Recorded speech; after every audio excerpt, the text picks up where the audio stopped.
मेरा नाम सीमा है। जब मैं मात्र 16 साल की थी, तभी मैंने अपने माँ बाप को खो दिया था। मेरी जिंदगी बहुत अच्छी चल रही थी। जब तक मेरे माँ बाप जिंदा थे, मैं उनकी इकलौती औलाद थी और इसीलिए भले ही हम मिडिल क्लास थे, लेकिन मेरी मम्मी पापा मेरी हर ख्वाहिश को पूरा किया करते थे। लेकिन उनके एक कार एक्सीडेंट में देहांत के बाद मेरी दुनिया उजड़ कर रह गई थी। मेरे पापा के घर वालों ने तो मुझे किसी भी तरह से अपनाने से साफ इनकार कर दिया था, जिस कारण मेरी बुढ़ी नानी मुझे अपने साथ लेकर अपने गांव आ गई थी। वो बेचारी पहले से ही जैसे तैसे गांव वालों के छोटे मोटे काम करके अपना गुजारा किया करती थी। वो बूढ़ी थी, इसलिए उन्हें रुपए पैसों की भी कोई खास जरूरत नहीं होती थी। बस कभी कभार छोटी मोटी बीमारियों की दवाई खरीदने के लिए ही उन्हें कुछ पैसों की जरूरत पड़ती थी, इसलिए वो छोटे मोटे काम कर लेती थी। बाकी गांव वालों का दिल काफी बड़ा होता है, तो कोई ना कोई उन्हें खाना खाने को दे दिया करता था और बस इसी तरह से उनका बुढ़ापा जैसे तैसे कट रहा था। लेकिन अब मैं उन पर जिम्मेदारी का बोझ बनकर आ गई थी, जिसकी फिक्र में अब और भी ज्यादा वो बूढ़ी होने लगी थी।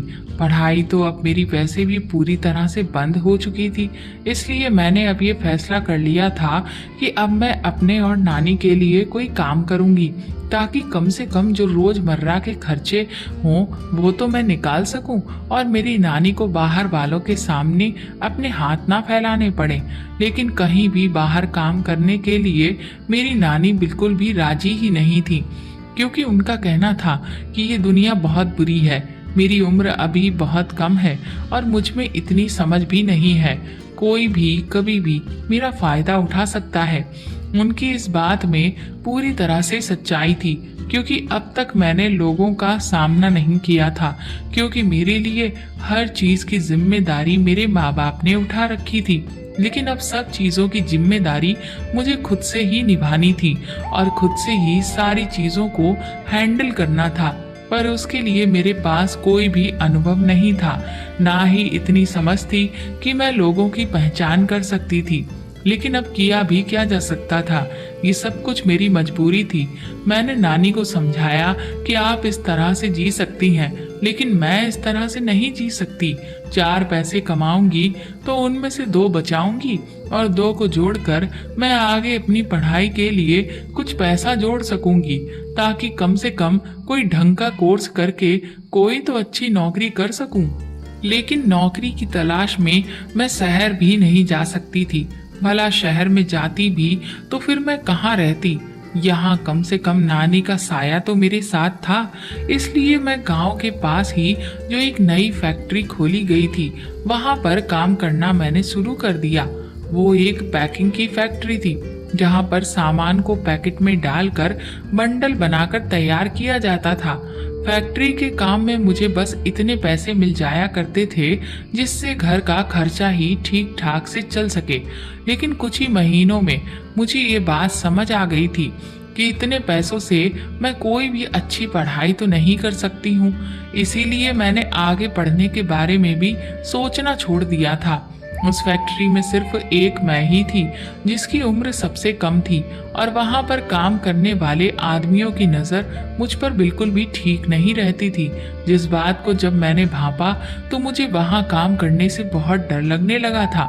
कई बार घर लौटने के बाद मेरा दिल करता था कि अब मैं दोबारा फैक्ट्री में कभी काम पर ना जाऊं, लेकिन घर की हालत को सुधारने की खातिर मैं मजबूर होकर हर रोज सुबह फिर से फैक्ट्री पहुंच जाती थी। मेरी नानी को भी हर वक्त मेरी चिंता सताती रहती थी, इसीलिए जब तक उनमें इतनी ताकत रही कि वो ठीक से चल फिर सकें, वो हर रोज रात को मुझे फैक्ट्री के रास्ते में मिल जाया करती थी। उन्हें ये डर सताता था कि कहीं ऐसा ना हो कि फैक्ट्री से लौटते समय रास्ते में जो सुनसान खेत पड़ते हैं वहां कभी कोई मेरा फायदा ना उठा ले।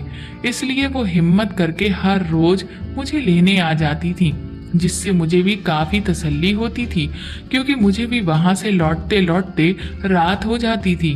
धीरे धीरे इसी तरह से 2 साल बीत गए और फिर नानी के हाथ पैरों ने भी उतनी अच्छी तरह से काम करना बंद कर दिया। इसलिए मैंने भी नानी को समझाया कि आपको मेरी इतनी फिक्र करने की जरूरत नहीं है। अब मैं पहले से काफी समझदार हो चुकी हूँ और अपना ख्याल मैं खुद रख सकती हूँ। इसलिए आप घर पर ही रहकर मेरा इंतजार किया करें।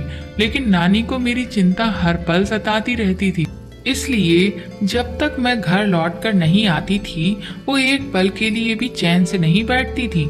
इसी बीच उस फैक्ट्री में और भी नए लोगों ने काम करना शुरू कर दिया, जिनमें से काफी लोग पास वाले शहर से भी आया करते थे।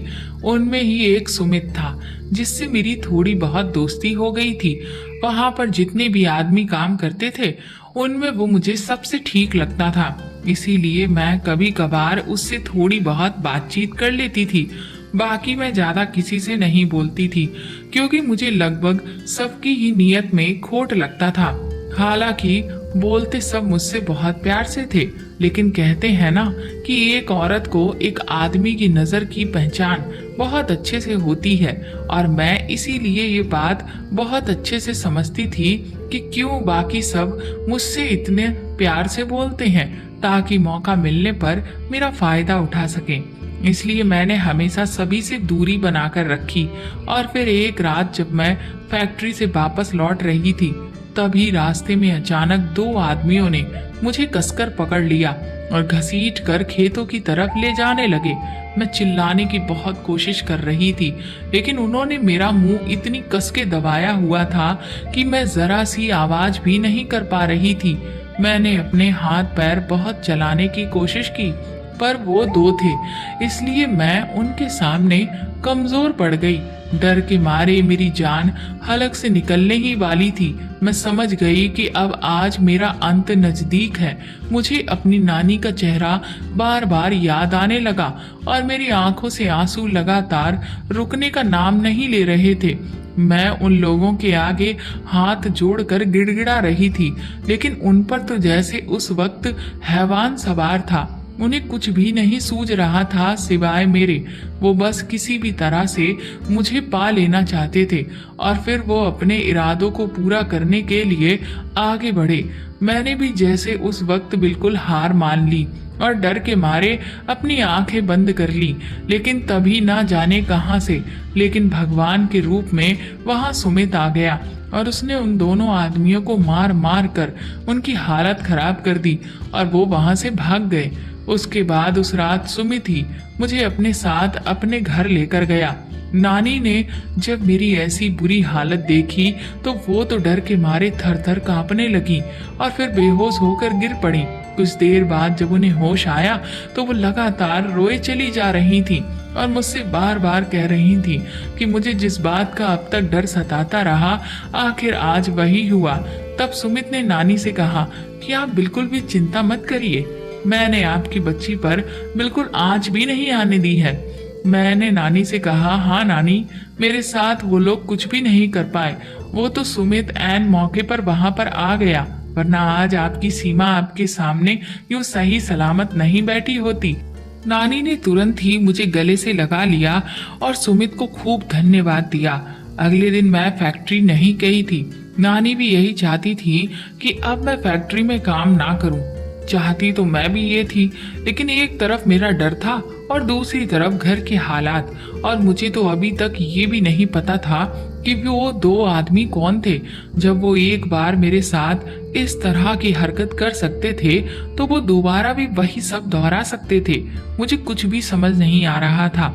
इसी बीच नानी ने गांव के ही एक आदमी से मेरे लिए रिश्ता देखने को कहा। नानी ने कहा कि मैं अब जल्द से जल्द तेरे हाथ पीले कर देना चाहती हूँ, क्योंकि मेरी मौत का भी कोई भरोसा नहीं। ना जाने वो कब आ जाए, और फिर तू जवान लड़की जब मेरे होते हुए ही सुरक्षित नहीं है तो मेरे मरने के बाद तो तेरा ना जाने क्या हाल होगा। मैंने भी नानी की इस बात का कोई विरोध नहीं किया। एक हफ्ते तक मैं फैक्ट्री नहीं गई तो सुमित मुझे घर मिलने आया। वो मुझसे कहने लगा कि आखिर तुम डर कर कब तक घर में बैठी रहोगी। इस तरह से तो ऐसे लोगों की हिम्मत और भी ज्यादा बढ़ जाएगी। मैंने कहा, तो तुम बताओ मैं क्या करूं? उस दिन तो तुमने आकर मुझे बचा लिया था, लेकिन ये जरूरी तो नहीं कि हर बार तुम मेरी रक्षा के लिए हर वक्त मौजूद रहो। इसीलिए नानी ने मेरे लिए रिश्ते देखना शुरू कर दिए हैं। जैसे ही कोई अच्छा रिश्ता मिलेगा वो मेरी शादी कर देंगी। मेरा इतना कहना था कि सुमित ने तुरंत ही मेरा हाथ अपने हाथ में थाम लिया और कहने लगा, तुमने ये बात मुझे पहले क्यों नहीं बताई? मुझे तो लगा कि तुम शायद अभी शादी नहीं करोगी, इसीलिए मैंने तुमसे अब तक अपने दिल की कोई भी बात नहीं की। सुमित की इस हरकत से मैं दंग रह गई। मैंने तुरंत ही अपना हाथ उसके हाथ से छुड़ाते हुए कहा कि तुम आखिर कहना क्या चाहते हो? तो सुमित ने कहा, सीमा, मैं तुम्हें बहुत पसंद करता हूँ और तुमसे शादी भी करना चाहता हूँ। तुम्हारे लिए नानी रिश्ता तो देख ही रही है ना, तो फिर तुम्हारी शादी मुझसे क्यों नहीं हो सकती? भला मुझ में क्या कमी है? सुमित अभी ये बोल ही रहा था कि तभी अचानक वहां नानी आ गई और उन्होंने सुमित की पूरी बात सुन ली, जिसे देखकर मैं भी बुरी तरह से घबरा गई। मुझे लगा कि कहीं ऐसा ना हो कि नानी मुझे गलत समझ ले, क्योंकि असल में तो मुझे इस सब के बारे में कुछ पता ही नहीं था। लेकिन फिर सुमित ने नानी को समझाते हुए कहा कि आप जो भी रिश्ता देखेंगी, आपको नहीं पता कि वो आदमी कैसा होगा, वो सीमा को खुश रखेगा भी कि नहीं। लेकिन मैं सीमा से प्यार करता हूँ और अब तक सब कुछ ना सही, लेकिन थोड़ा बहुत तो सीमा मुझे जानती ही है कि मैं कैसा इंसान हूँ। आप मेरा भरोसा करिए, मैं सीमा को किसी भी चीज की कोई कमी नहीं होने दूंगा। नानी भी मेरे और सुमित के रिश्ते के लिए तैयार हो गई और सच कहूँ तो मैं भी सुमित को अपने पति के रूप में पाकर बहुत खुश थी, क्योंकि ये तो सच था कि सुमित एक बहुत ही नेक इंसान था। बस अगले ही महीने हम दोनों की शादी हो गई। सुमित ने अपने बारे में बताया था कि उसकी माँ बाप इस दुनिया में नहीं है, बस एक बड़ी बहन है जो कि अपने पति के साथ सुमित के ही गांव वाले घर में रहती है, क्योंकि उनकी बहन के पति के घर वालों के पास कोई भी घर नहीं था। और जब मेरे नंदोई की नौकरी छूट गई और उनके माँ बाप भी इस दुनिया में नहीं रहे, तो उनके पास और कोई रहने का ठिकाना नहीं बचा था। इसीलिए सुमित ने बताया कि मेरे माँ बाप ने मरने से पहले उस घर को हम दोनों भाई बहन के नाम कर दिया था, क्योंकि वो घर काफी बड़ा है, जिसका आधा आधा हिस्सा हम लोग आराम से अपने रहने के लिए इस्तेमाल कर सकते थे। सुमित ने कहा कि वो गांव से निकलना चाहता था, इसीलिए नौकरी की तलाश में शहर आ गया, लेकिन दर दर भटकते हुए उसे नौकरी इस फैक्ट्री में मिली। वैसे तो शादी के बाद विदा होकर मुझे अपने ससुराल चले जाना चाहिए था, लेकिन सुमित ने कहा कि मेरे माँ बाप तो है नहीं और मेरी बहन तो अपनी गृहस्थी में ही मगन है। अगर हम लोग चले जाएंगे तो तुम्हारी नानी का यहाँ ख्याल कौन रखेगा? और फिर हम दोनों की नौकरी भी यहीं पर है, इसलिए बेहतर यही होगा कि हम तुम्हारी नानी के पास ही रहें। मुझे भी सुमित का ये सुझाव बहुत अच्छा लगा, क्योंकि इससे मुझे नानी की भी कोई फिक्र नहीं रहती। फिर इसके बाद हम नानी के साथ ही रहने लगे और दोनों पति पत्नी रोज सुबह साथ में फैक्ट्री जाते और रात को साथ में ही वापस लौटते। सब कुछ बहुत अच्छा चल रहा था। ऐसा लग रहा था कि जैसे मुझे जीवन की सारी खुशियां मिल गई हों, लेकिन ये दुखों के तूफान से आने से पहले की खुशियां थीं। शादी के कुछ महीनों बाद ही नानी मुझे हमेशा हमेशा के लिए छोड़कर चली गई। अभी मैं नानी के दुख से उभर ही नहीं पाई थी कि ना जाने कैसे फैक्ट्री में शॉर्ट सर्किट हो गया और आग इतनी बुरी तरह से फैली कि पूरी फैक्ट्री जलकर खाक हो गई, जिसमें फैक्ट्री में काम करने वाले कुछ लोग जलकर स्वाहा हो गए और कुछ बहुत बुरी तरह से घायल। हर तरफ चीख पुकार मची हुई थी, सब तरफ बस रोना धोना यही नजर आ रहा था। हमारे उस गांव के क्षेत्र में सिर्फ वही एकमात्र फैक्ट्री थी जो लोगों के रोजगार का जरिया थी, पर अब वो भी खत्म हो चुकी थी। कुछ दिन तो जैसे तैसे काटे, लेकिन फिर रोटी के लाले पड़ने लगे। अब हालात हद से ज्यादा बदतर होने लगे थे, इसीलिए गांव के काफी सारे लोग पलायन करके शहर निकल गए। मैंने भी सुमित से कहा कि अब भला यहाँ रखा ही क्या है, इसीलिए हम दोनों को भी शहर चलना चाहिए। सुमित को भी मेरी बात ठीक लगी और हम शहर पहुंच गए। हमारे पास पहले से बचत के कुछ पैसे थे, जिससे हमने किराए पर एक कमरा ले लिया और हर रोज सुबह हम दोनों पति पत्नी काम ढूंढने के लिए निकल जाते थे। क्योंकि हम बहुत ज्यादा पढ़े लिखे नहीं थे, इसलिए हमें किसी हाई फाई जगह नौकरी तो नहीं मिल सकती थी, लेकिन कुछ महीनों की मेहनत के बाद हमें शहर की ही एक फैक्ट्री में नौकरी मिल गई और फिर से जिंदगी पटरी पर आ गई। धीरे धीरे अभी चीजें सुधरने ही लगी थी और एक उम्मीद बनने लगी थी कि शायद अब सब कुछ ठीक हो जाएगा। एक दिन मुझे पता चला कि मैं पेट से हूँ। इतनी बड़ी खुशखबरी मैं सुमित को सामने से सुनाना चाहती थी, इसलिए रात को उनके लौटने का इंतजार कर रही थी। लेकिन मुझे नहीं पता था कि सुमित तो नहीं आएगा, पर एक बहुत बुरी खबर आएगी। सुमित का एक दोस्त दौड़ता हुआ घर आया और उसने बताया कि सुमित का एक्सीडेंट हो गया है और उसे अस्पताल में भर्ती कराया गया है। मैं जब भागती हुई अस्पताल पहुंची तो पता चला कि सुमित के दोनों पैरों को काटना पड़ा, क्योंकि दोनों ही पैर पूरी तरह से एक्सीडेंट में खराब हो चुके थे। इस सदमे को मैं बर्दाश्त ना कर सकी और उसका मुझ पर इतना बुरा असर हुआ कि मैंने अपने बच्चे को खो दिया। जिस खुशी को मैं सुमित को बताना चाहती थी, उस खुशी को बताने से पहले ही मैं खो चुकी थी। कुछ हफ्तों के बाद सुमित को अस्पताल से डिस्चार्ज कर दिया गया और मैं व्हील चेयर पर उसे बिठाकर कमरे पर ले आई। अब वो पूरी तरह से लाचार था। हम दोनों का रो रो कर बुरा हाल था। न जाने भगवान कौन से जन्म का बदला हम दोनों पति पत्नी से ले रहा था, पर फिर भी मैं अपने पति की हिम्मत बांधना चाहती थी, क्योंकि एक तो वो वैसे ही अपनी लाचारगी से बुरी तरह से लड़ रहे थे, जिस वजह से वो दिन ब दिन कमजोर होते जा रहे थे और हद से ज्यादा चिड़चिड़े हो गए थे। अब घर की जिम्मेदारी मुझे अकेले ही उठानी थी, लेकिन सिर्फ मेरे अकेले काम करने से खर्चा चल ही नहीं रहा था। इधर जैसे जैसे महीने बीत रहे थे, मकान के किराए का कर्ज भी हमारे सर पर बढ़ता जा रहा था, जिसे चुकाना हमारे लिए मुश्किल हो गया। मैंने सुमित से कहा कि आखिर ऐसे हम अगर यहाँ रहकर कमाई करेंगे भी तो फायदा क्या है, क्योंकि जितना भी कमाएंगे उससे कर्ज चुकाना भी बहुत मुश्किल पड़ रहा है। ऐसे तो हम पूरी तरह से बर्बाद हो जाएंगे। तब सुमित ने कहा कि अब हमारे सामने कोई रास्ता नहीं है। इससे तो अच्छा यही है कि मैं तुम्हें अब तुम्हारे ससुराल ले चलूं। कम से कम वहाँ मेरी बहन रमा है, तुम्हें भी उसके साथ बैठकर अपना दुख बांटने का कुछ मौका मिलेगा और वहीं पर गांव में मैं कोई ऐसा काम देख लूंगा जो बैठे बैठे कर सकूं। ये सोचकर हम लोग अगले दिन ही सुमित के गांव पहुंच गए। जैसे ही हम सुमित के घर पहुंचे तो उसका घर देखकर मैं दंग रह गई थी। उसका घर बना तो सिर्फ एक मंजिल का ही था, लेकिन वो काफी बड़ा था। सुमित की बहन यानी मेरी नंद तो मुझे देखकर बहुत खुश हुई थी, लेकिन मेरे नंदोई के चेहरे को देखकर साफ पता चल रहा था कि उन्हें हमारा यहाँ आना बिल्कुल भी पसंद नहीं आया। मुझे इस बात से हैरानी थी कि उन्हें अपनी पत्नी के भाई की हालत पर भी कुछ खास दुख नहीं था। मैंने जब इस बारे में सुमित से पूछा तो उन्होंने बताया कि उनके जीजाजी शुरू से ही ऐसे ही रहे हैं। उन्हें सिर्फ अपनी अय्यासियों से ही मतलब रहा है। उनके माँ बाप भी जब जिंदा थे तब भी उन्हें उनका कोई ख्याल नहीं था और उसके बाद भी वो सिर्फ अपनी ख्वाहिशों को पूरा करने में ही लगे रहते हैं। अब जब तुम यहाँ रहोगी तो तुम खुद ही देखोगी कि वो किस कदर स्वार्थी इंसान है। मेरी बहन बहुत सीधी है, उनकी भी कदर ये आदमी बिल्कुल नहीं करता। आए दिन घर में कलह होती है और इसी वजह से मैं इन लोगों के यहाँ आने के बाद इस घर को छोड़कर चला गया था।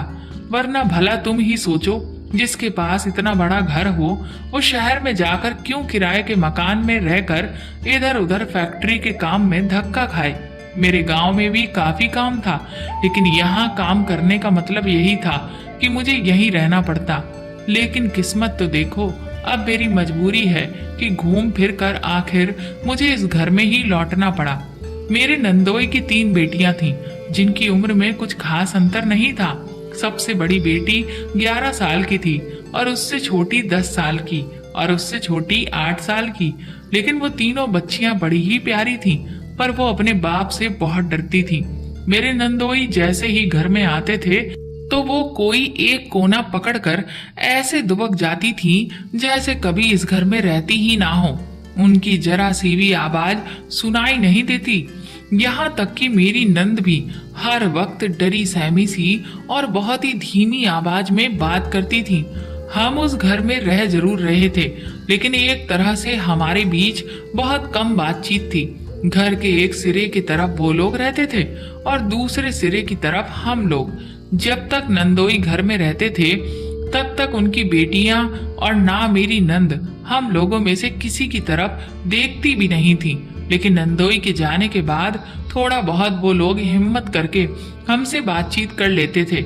मेरे पति ने भी मुझे मना किया था कि मैं भी उनसे बहुत ज्यादा मेल जोल ना बढ़ाऊं, क्योंकि अगर इस बारे में मेरे नंदोई को गलती से भी पता चला तो मुसीबत मेरी नंद और उनकी बेटियों की ही बढ़ जाएगी। मैं भी नहीं चाहती थी कि मेरी वजह से उन लोगों को कोई परेशानी हो, इसलिए मैंने भी हमेशा नंदोई के होते हुए उनसे दूर रहने की ही कोशिश करती थी और यही दिखावा करती थी कि मेरा उनके परिवार से कोई लेना देना नहीं है। कुछ ही दिनों बाद मेरे पति को पास की एक फैक्ट्री में मोहर लगाने का काम मिल गया। उस फैक्ट्री में जो सामान होता था उस पर स्टैंप लगाई जाती थी, जिसमें सिर्फ बैठे बैठे ही काम करना था। इस वजह से उन्हें उस काम को मिलने में कोई दिक्कत नहीं हुई। तनख्वाह भी ठीक ठाक थी और इधर मैंने घर बैठे ही सिलाई का काम शुरू कर दिया था। एक दिन जब मैंने अपना काम जल्दी निपटा लिया तो मेरे दिल में ये ख्याल आया कि मुझे यहाँ आए हुए लगभग 3 हफ्ते हो गए हैं, लेकिन अब तक मैंने ना तो पूरा घर देखा है और ना ही मैं एक बार भी छत पर गई हूँ। ये सोचकर मैं पूरे घर का मुआयना करने लगी। घर भले ही पुराने जमाने का बना था, लेकिन बहुत सुंदर था। तभी मैं छत पर जाने लगी थी कि मेरी नंद ने पीछे से आकर मेरा हाथ पकड़ लिया। वो कहने लगी, तुम कहाँ जा रही हो? मैंने कहा, मैं छत देखने जा रही हूँ दीदी। तो वो कहने लगी कि छत पर जाने की तुम्हें कोई जरूरत नहीं है। मैंने कहा, लेकिन आप मुझे ऊपर जाने से मना क्यों कर रही हैं? तो वो कहने लगी, क्या बताऊं भाभी, लेकिन इस गांव में एक चुड़ैल का साया घूम रहा है जो बहुत समय से लोगों को परेशान करता है। वो चुड़ैल सिर्फ उन्हीं लोगों के घर के अंदर घुस रही है जो अपनी छत पर जाते हैं।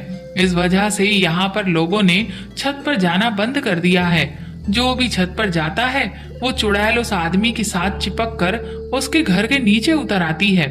और तो और वो चुड़ैल रातों को दर्द में बुरी तरह से चिल्लाती है और अजीब अजीब सी आवाजें निकालती है, ताकि लोग उसके जाल में फंसकर छत पर आ जाएं और फिर वो उनके साथ उनके घर में उतर जाए। वो लोगों के घरों में घुसने के लिए इसी तरह का जाल बिछाती है। ननद के मुंह से ऐसी बात सुनकर मेरे तो पसीने ही छूटने लगे थे। भूत चुड़ैलों से मुझे बहुत डर लगता था। इस तरह की भूत प्रेतों की बातें मैंने अपनी नानी के गांव में भी बहुत सुनी थी। कहते हैं जो गांव के एरिया होते हैं वहां पर इस तरह की चीजें बहुत ज्यादा भटकती रहती हैं। ननद की बात सुनकर मैं तुरंत ही नीचे उतर आई। मैंने कहा कि मैं अब कभी भी छत पर जाने की हिम्मत नहीं करूंगी, आप बिल्कुल भी फिक्र ना करें। उसके बाद हम दोनों नंद भाभी मिलकर तब तक बातें करते रहे जब तक मेरे नंदोई के आने का समय नहीं हो गया। उस दिन रात को जब मेरा नंदोई लौट कर आया तो उसने हद से ज्यादा शराब पी रखी थी। पहले तो ननद नंदोई के कमरे से उनकी लड़ाई की धीमे धीमे आवाजें आती रहीं, लेकिन फिर अचानक से मेरा नंदोई कमरे से बाहर निकल आया और ननद को घसीटता हुआ लाया और मारने लगा। कहने लगा कि तूने आज तक मुझे सिर्फ और सिर्फ बेटियां ही दी हैं। मैं तुझसे कब से वंश चलाने वाला मांग रहा हूँ, लेकिन तू इतनी नामुराद है कि तूने मेरी जिंदगी खराब कर दी है और मेरा वंश उजाड़ कर रख दिया है। जी तो करता है कि मैं तेरी जान ले लूं, खुद तो किसी काम की नहीं है और फिर मुझे इंसानियत का पाठ पढ़ा रही है। तेरी इतनी हिम्मत। ये कहते हुए मेरे नंदोई ने ननद पर लात घूसों की बरसात कर दी। ये सब देखकर ना तो मुझसे रहा गया और ना ही सुमित से। उस दिन पहली बार मैंने सुमित को अपने जीजा से कुछ कहते सुना वो तुरंत ही जोर से चिल्लाए कि खबरदार, जो तुमने मेरी बहन पर हाथ उठाया। तो मेरा नंदोई सुमित की तरफ घूर के देखते हुए बोला कि तू अपनी जुबान बंद रख। अगर हम पति पत्नी के बीच में बोला तो तेरी खैर नहीं। तेरी बहन को मैंने तलाक दे दिया तो वो कहीं की भी नहीं रहेगी। लंगड़ा कहीं का, पहले अपनी पत्नी को संभाल। शादी को इतने साल हो गए, एक चुईया तक तो पैदा नहीं कर पाई और चला है मुझे सिखाने। नंदोई के मुंह से इतनी घटिया बातें सुनकर मेरी आंखों से आंसू बहने लगे थे और सुमित का भी चेहरा सफेद पड़ गया था। मेरी ननद बुरी तरह से तड़प तड़प कर रो रही थी, लेकिन नंदोई को उस पर जरा सा भी तरस नहीं आ रहा था और बेचारी तीनों बच्चियां एक कोने में खड़ी हुई थर थर कांप रही थी। मुझे अपने नंदोई पर इतना गुस्सा आ रहा था कि अभी उसका सर फोड़ दूं। ना जाने कैसा जानवर था जो इंसान को इंसान नहीं समझता था, जिसे इतना भी नहीं पता था कि लड़का और लड़की ये तो सब ऊपर वाले का कर्म है। इसमें बेचारी मेरी ननद की क्या गलती? लेकिन कौन उस गंवार को ये बात समझाता। वो तो नशे में बस अपनी मदांगी मेरी ननद पर दिखाने की कोशिश कर रहा था। कुछ देर बाद जब वो ननद को पीट पीट कर थक गया तो आराम से जाकर चारपाई पर लेट गया और खर्राटे लेकर सोने लगा। मैं और सुमित तुरंत ही ननद की तरफ आगे बढ़े और उन्हें सहारा देकर उठाया और कमरे में लेकर आए। वो मुझे बार बार कह रही थी कि तुम लोग मुझे सहारा मत दो, क्योंकि मेरे पति को पता चल गया तो वो तुम लोगों को भी नहीं छोड़ेगा और मुझे भी नहीं। मैं नहीं चाहती कि वो मुझे तलाक दे दे, ये मैं हरगिज बर्दाश्त नहीं कर पाऊंगी। मैंने उनसे कहा कि आखिर कब तक यूं डर डर कर जियोगी आप? तो वो कहने लगी, और मेरे सामने कोई रास्ता भी तो नहीं है। तुम ही बताओ, अगर तुम्हारे नंदोई ने मुझे छोड़ दिया तो मैं इन तीनों छोटी बच्चियों को लेकर कहाँ जाऊंगी? बाप का साया अगर इनके सर पर नहीं होगा तो बाहर न जाने कितने चील कौवे हैं जो गिद्ध की नजर रखे हैं और इन्हें नोच खाने को तैयार बैठे हैं। ननद की बात सुनकर मैं भी फूट फूट कर रोने लगी और सुमित भी। बेचारे बुरी तरह से रो रहे थे। मैं यही सोच रही थी कि हम सब कितने मजबूर हैं। हम दोनों पति पत्नी जो बस एक औलाद की खातिर तरस रहे हैं, लेकिन हमें औलाद नसीब नहीं। और एक मेरा नंदोई है जिसके पास तीन औलादें हैं, लेकिन उसे उनकी कदर नहीं। उसे तो बस लड़का चाहिए। कुछ दिन तक तो मेरी नंद बिस्तर से भी नहीं उठ पाई, इसीलिए मैं खाना बनाकर छुपाकर उनको और उनकी बेटियों को खिलाती रही और मजबूरन नंदोई के लिए भी मुझे खाना रखना पड़ता था, क्योंकि अगर मैं उस दरिंदे के लिए खाना नहीं रखती तो इसकी सजा भी वो मेरी नंद को ही देता और मैं अब उन पर और जुल्म बर्दाश्त नहीं कर सकती थी। कुछ दिनों बाद मेरी नंद ठीक हो गई थी। फिर एक रात जब मेरे पास काफी कपड़े आ गए थे, इसलिए मैं देर तक काम कर रही थी, तभी मेरी नजर बाहर की तरफ पड़ी और मैं ये देखकर दंग रह गई कि मेरी ननद छत पर जा रही थी। लेकिन आखिर क्यों? जब मैं उस दिन छत पर जा रही थी तो उन्होंने मुझे तो छत पर जाने से मना किया था, पर वो इतनी रात को छत पर क्या करने जा रही हैं? मुझे ना जाने क्यों, लेकिन उन पर शक होने लगा। क्या उन्हें चुड़ैल से डर नहीं लगता? मैं काफी देर चुपचाप खिड़की से झांक कर देखती रही। तकरीबन आधे घंटे के बाद ननद दबे पांव वहां से नीचे उतर आई और अपने कमरे में चली गई। मुझे ये पहेली समझ नहीं आ रही थी। फिर अगली रात जब मैं गहरी नींद में सो रही थी तो अचानक मुझे किसी लड़की के अजीब तरह से चिल्लाने की आवाज सुनाई देने लगी। ये आवाजें किस तरह की थी मैं बहुत अच्छे से समझती थी, क्योंकि मैं खुद एक शादीशुदा औरत थी और हर शादीशुदा औरत इस तरह की आवाजों से वाकिफ होती है, जिससे मुझे अजीब लगने लगा, क्योंकि ये आवाजें मेरी ननद की तो नहीं थी, बल्कि ये किसी कम उम्र लड़की की लग रही थी। भला इस घर में ऐसा कौन था? डर के मारे मैं तुरंत बाहर निकली, पर वो आवाजें कहाँ से आ रही थी ये समझ नहीं आ रहा था। बीच आंगन में आकर जब मैं खड़ी हुई तो मुझे लगा कि आवाज तो छत से आ रही है, और जैसे ही मुझे इस बात का एहसास हुआ तुरंत ही ननद की वो चुड़ैल वाली बात मेरे दिमाग में घूम गई और मैं डर के मारे कांपने लगी। इसका मतलब मेरी ननद बिल्कुल सच कह रही थी। आज वो चुड़ैल मेरे घर की छत पर आ चुकी थी और हम लोगों में से किसी को अपने जाल में फंसाने की कोशिश कर रही थी। मैं तुरंत ही भागकर अपने कमरे में आई और दरवाजे को अंदर से बंद कर लिया। सुमित अभी भी गहरी नींद में सो रहे थे, लेकिन उस चुड़ैल की आवाज आना बंद ही नहीं हो रही थी, बल्कि ये आवाजें और भी ज्यादा बढ़ती चली जा रही थी। मैंने अपने कानों पर हाथ रख लिया क्योंकि मुझे ये आवाज बर्दाश्त नहीं हो रही थी। डर के मारे मेरा दिल बुरी तरह से धड़क रहा था। मैं काफी देर अपने बिस्तर पर सिकुड़ी हुई बैठी रही। फिर ना जाने कितनी देर के बाद वो आवाज आना बंद हुई। तब जाकर मुझे सुकून मिला और मैं सोने के लिए लेटी।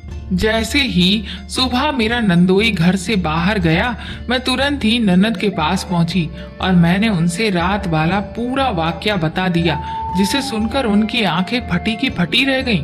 वो मुझसे कहने लगी, भाभी तो तुम आवाज सुनकर छत पर तो नहीं गई थी ना? मैंने कहा नहीं नहीं, आपने उस दिन मुझे सब कुछ बता दिया था और मैं क्या पागल हूँ जो खुद जानबूझकर मौत के मुंह में जाती। इसीलिए मैं छत पर बिल्कुल भी नहीं गई। मेरी इस बात को सुनकर ननद ने राहत की सांस ली। वो कहने लगी, तुमने बिल्कुल सही किया। अगर दोबारा से कभी भी तुम्हें ऐसा कुछ सुनाई दे या महसूस हो, तब भी कभी भी भूलकर छत पर मत जाना। उनके ऐसा कहने पर मुझे तुरंत याद आया कि अभी कुछ दिनों पहले मैंने तो खुद ननद को रात को छत पर जाते हुए देखा था। इसलिए मैंने उनसे जिज्ञासावश पूछ लिया, लेकिन दीदी अभी कुछ दिन पहले आपको मैंने छत पर जाते देखा था। मेरी इस बात से ननद के हाथ में पकड़ा हुआ बर्तन नीचे जमीन पर गिर गया और वो बुरी तरह से सकपका गई, बिल्कुल ऐसे कि जैसे मैंने उनकी कोई चोरी पकड़ ली हो। वो लड़खड़ाती हुई जुबान में मुझसे कहने लगी, नहीं नहीं भाभी, ये तुम क्या कह रही हो? भला मैं ऐसा क्यों करूंगी? मुझे तो अच्छे से पता है कि छत पर जाना कितना खतरनाक हो सकता है, तो मैं जानबूझकर छत पर क्या करने जाऊंगी? मैंने कहा कि पर ये सब मैंने अपनी आंखों से देखा था, मैं सच कह रही हूँ। तो ननद मुझ पर दबाव बनाते हुए कहने लगी कि ये जरूर तुम्हारा वहम होगा। तुम दिन रात काम करती हो ना, जिस वजह से तुम्हारी नींद पूरी नहीं होती, और इसीलिए या तो ये तुम्हारा वहम होगा या तुमने सपना देखा होगा, क्योंकि ये छत पर ना जाने वाली बात तुम्हारे जहन में बैठ गई है और उसी तरह का कोई सपना तुम्हें आया होगा, जिस वजह से तुम्हें ये लगा कि मैं छत पर गई हूँ, जबकि मैं तो ना जाने कितने साल से छत पर गई ही नहीं हूँ। इतना कहकर ननद तो अपने काम में लग गई, लेकिन मैं शक में पड़ गई कि क्या सच में मेरा दिमाग इतना खराब हो चुका है कि मुझे सपने और हकीकत में कोई फर्क ही महसूस नहीं हो रहा है। मैं उलझन में पड़ी हुई वापस अपने कमरे में आ गई। फिर मुझे लगा कि शायद हो सकता है ननद सच कह रही हो, ये मेरी ही गलत फहमी हो। लेकिन अगर ऐसा है तो मेरी नंद इतनी बुरी तरह से मेरे इस सवाल पर घबरा क्यों गई थी, जैसे कि ना जाने उन्होंने कौन सा बड़ा जुर्म किया था जिसको मैंने पकड़ लिया है। अब मुझे थोड़ा थोड़ा दाल में कुछ काला नजर आने लगा। इसीलिए अगले दिन जब गांव की एक औरत मुझसे अपना सिला हुआ कपड़ा वापस लेने के लिए आई, तो मैंने उनसे कुछ देर यहाँ वहाँ की बातें की और बातों ही बातों में फिर मैंने उस गांव में घूमने वाली चुड़ैल के साये के बारे में पूछना शुरू किया। मैंने सोचा कि अगर ऐसा कोई साया है तो फिर तो गांव के हर एक इंसान को इस बारे में पता होगा। लेकिन मैं उस वक्त दंग रह गई जब मेरी इस बात पर वो औरत जोर जोर से हंसने लगी। वो कहने लगी कि तुम क्या पागल हो गई हो भला? इस गांव में कोई चुड़ैल क्यों घूमेगी? हमारा गांव बहुत अच्छा है और यहाँ ऐसा कुछ भी नहीं है, और अगर कभी ऐसा होता भी ना तो गांव में बहुत बड़े सिद्ध बाबा रहते हैं, वो तो कब का उस चुड़ैल को चुटकियों में मार कर यहाँ से भगा देते। इतना कहकर वो औरत तो जा चुकी थी, लेकिन मेरा दिमाग पूरी तरह से अपनी जगह से हिल चुका था कि आखिर मेरी नंद ने मुझसे इतना बड़ा झूठ क्यों बोला, और अगर सच में कोई चुड़ैल नहीं है तो फिर उस रात को वो लड़की कौन थी जो इस तरह से चीख चिल्ला रही थी। अब तो मुझे इसमें कोई बहुत बड़ी साजिश नजर आने लगी। इसका मतलब जरूर इस घर में कुछ ऐसा हो रहा था जो बिल्कुल भी सही नहीं है और जिसे मुझसे और सुमित से छुपाया जा रहा था। लेकिन मेरी नंद आखिर ऐसा क्या कर रही थी? मुझे तो अभी भी यकीन नहीं हो रहा था कि मेरी नंद, जो अब तक मुझे एक भली औरत लगती थी, वो भी कोई गलत काम कर सकती है।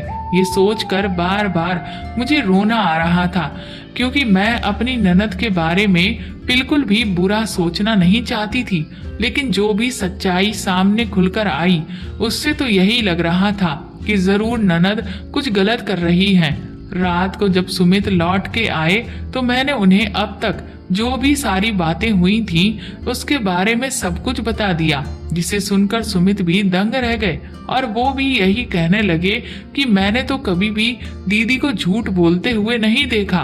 मैंने कहा कि अगर ननद झूठ नहीं बोल रही है तो भला वो औरत भी मुझसे झूठ क्यों बोलेगी? सुमित ने कहा कि हो सकता है उस औरत को इस सब के बारे में ना पता हो। मैंने कहा ठीक है, अगर ऐसा है तो फिर कल मैं और भी कुछ लोगों से इसके बारे में बात करूंगी। इसके बाद अगले दिन मैंने गांव के कुछ और लोगों से इसके बारे में जब सवाल किया तो सब ने बिल्कुल वही बात की जो उस दिन उस औरत ने की थी। वो सब भी मुझ पर हंस रहे थे कि मैं क्या फालतू की अंधविश्वास की बातों को फैला रही हूँ।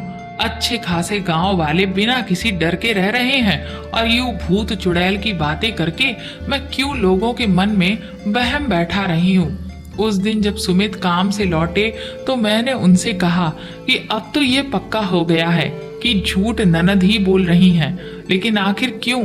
कहीं इसके पीछे कोई बहुत बड़ा राज तो नहीं है? सुमित ने कहा कि अगर ऐसा है तो इसका पता तो फिर छत पर चलकर ही मिल सकता है। मैंने कहा ठीक है, तो फिर आज रात को मैं छत पर जाऊंगी। सुमित कहने लगे लेकिन मैं तुम्हें अकेले छत पर जाने नहीं दे सकता।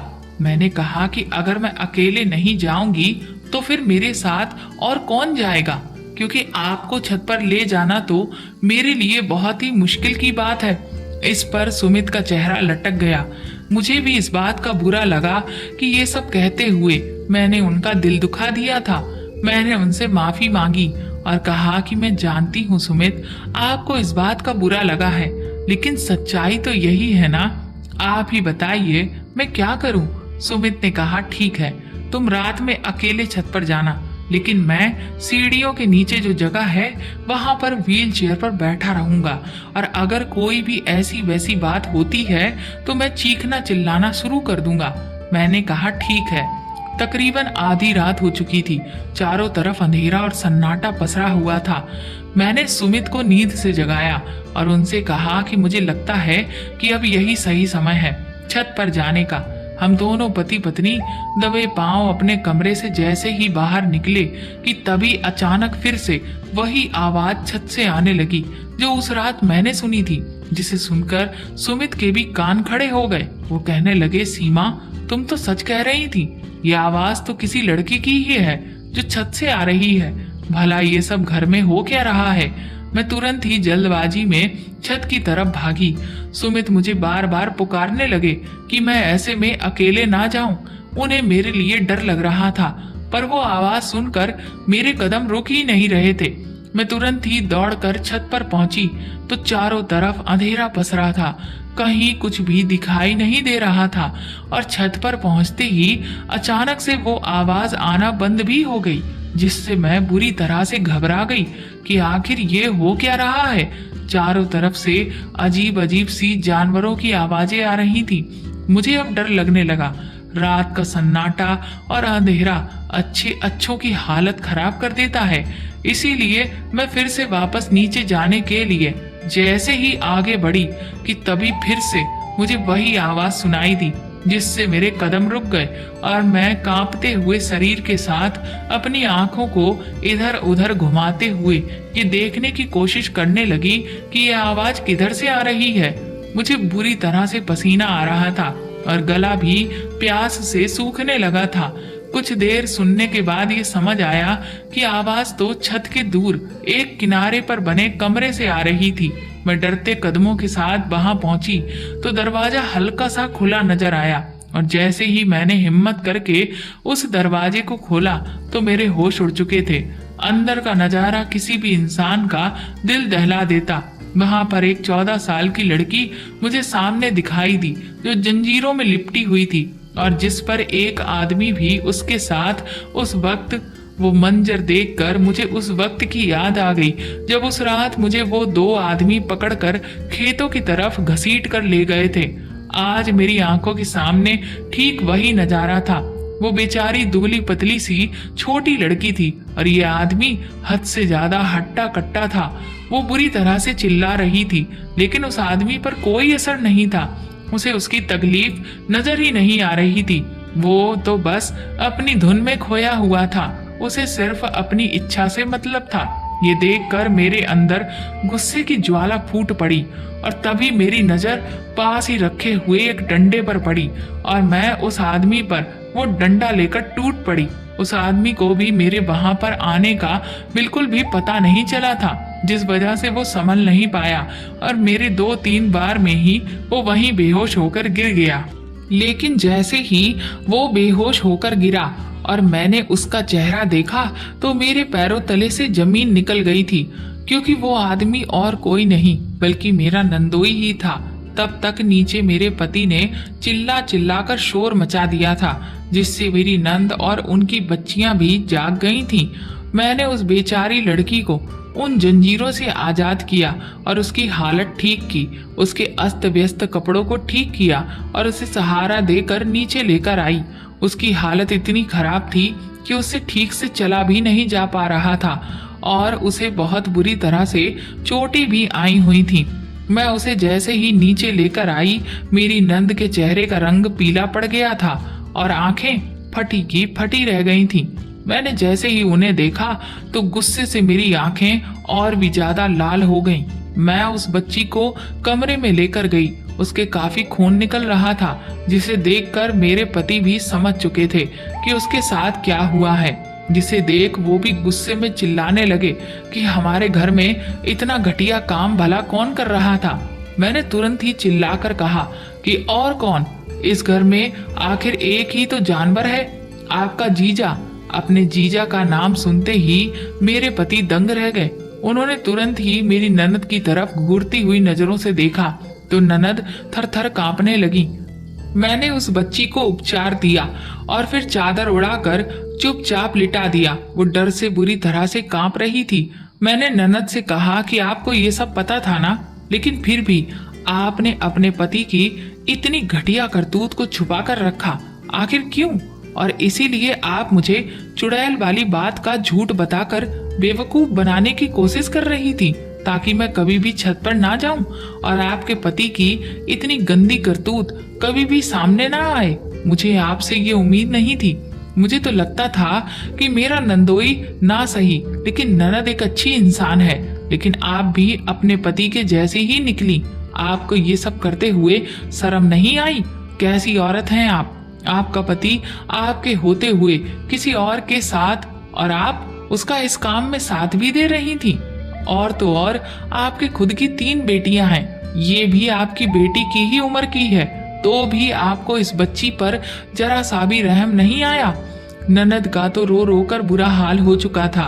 वो अपना सर पकड़कर वहीं जमीन पर बैठ गई और कहने लगी कि मेरे तो कर्म ही फूट चुके हैं। मैं जानती हूँ कि मैंने बहुत बड़ा पाप किया है, लेकिन ये सब कुछ मेरी मजबूरी थी, क्योंकि अगर मैं इस पाप में अपने पति का साथ नहीं देती तो वो मेरी बच्चियों को मार डालता। उसने मुझे खुली धमकी दी थी कि अगर मैंने उसका विरोध किया या उसकी इस हरकत के बारे में किसी को भी भनक लगने दी तो वो मुझसे मेरी बच्चियों को छीन लेगा।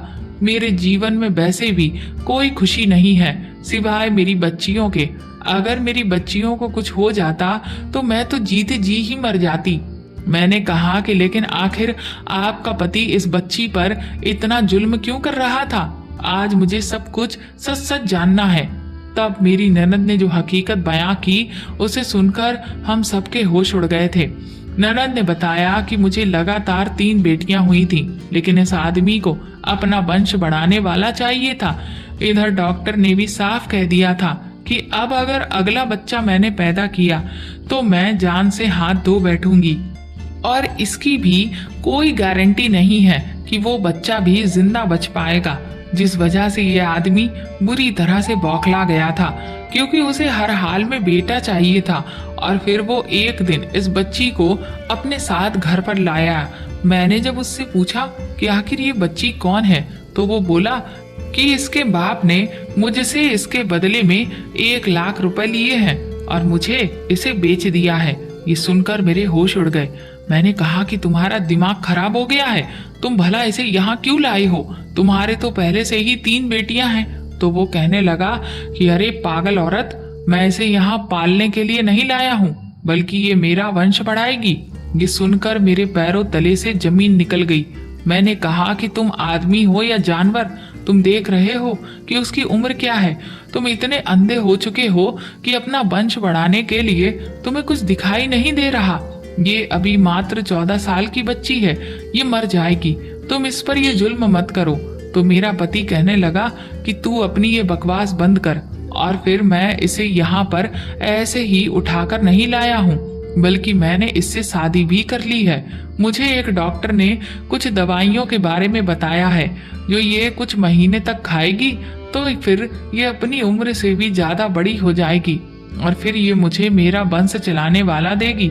मैंने अपने पति को ये जुल्म करने से बहुत मना किया, लेकिन उसने मेरी एक भी नहीं मानी।